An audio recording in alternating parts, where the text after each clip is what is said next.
most Christmas movies in my book. Speaking with actor Wendy Malick, her new movie coming out.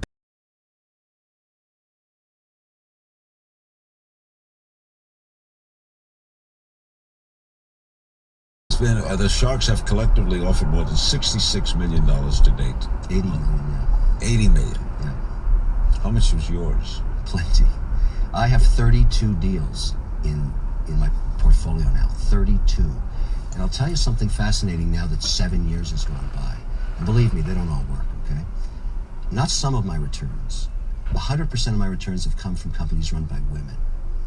I don't invest in women, like, ever. You know, I'm not sexist. I'd invest in a goat if I get a return.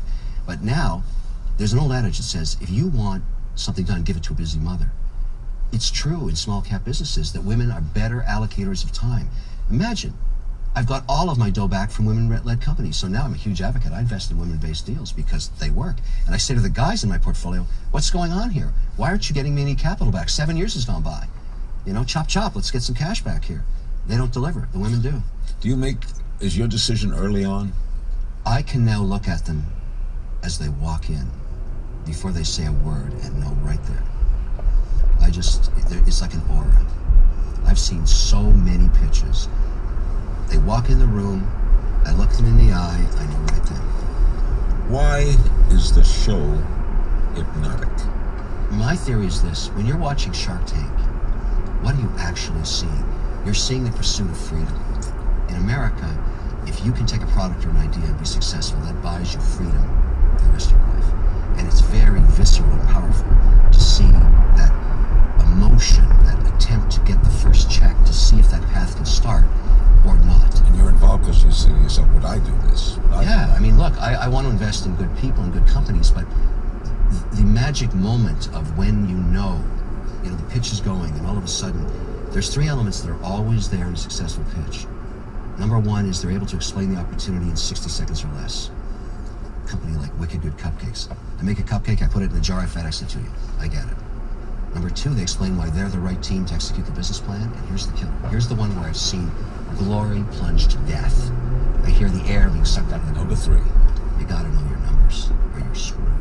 And frankly, if you get through the gauntlet, 100,000 people apply to get backwards, searching for hidden messages. This is amazing. If you play this backwards, it says Paul is dead. Yeah, I know. Stig, meanwhile, had hidden in the background so much that in 1969, a rumor went around that he was dead. The rumors about you being dead surfaced. Do you remember that? Do you remember?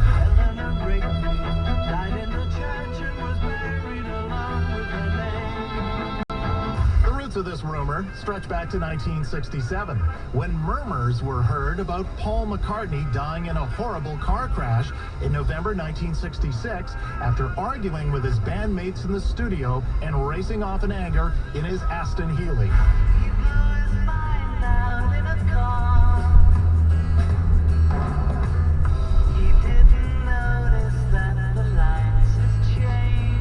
Speculation picked up steam in 1968 and 69 as the Beatles were seen less and less in public.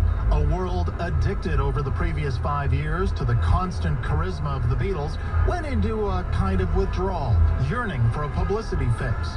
So people speculated that the band was breaking up, while others suggested they were hiding an even darker secret and were confessing the truth in song.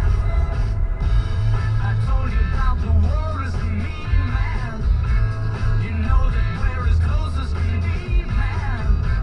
Well, here's another clue for you all.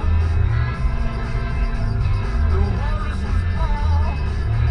In September 1969, a student newspaper in Iowa published an article laying out the clues, from song lyrics to album cover photos, like the flower shaped like a bass guitar on the cover of Sgt. Pepper's, looking like a funeral scene, or Paul the only one wearing a black rose on the Magical Mystery Tour album. But confirmation of the speculation for believers came when the Beatles released their next album, Abbey Road. Come together.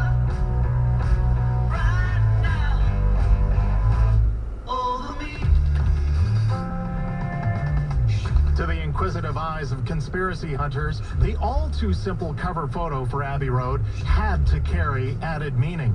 It couldn't just be the Fab Four crossing the street outside their studios. John is all in white, so perhaps he's a minister or a Christ figure. Ringo is all in black, like an undertaker. George, wearing denim, must be the gravedigger. And Paul, well, why else would a man go barefooted in the city unless they were dead?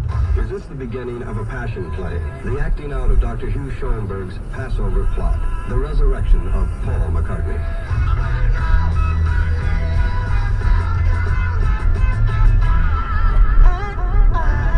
The conspiracy theory postulated that a McCartney lookalike named William Campbell had been hired to stand in for him at photo shoots. And soon, even traditional media sources couldn't ignore the story, and Beatles recordings were analyzed like the Zapruder film.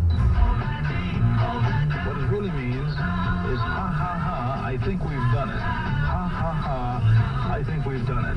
Listen closely.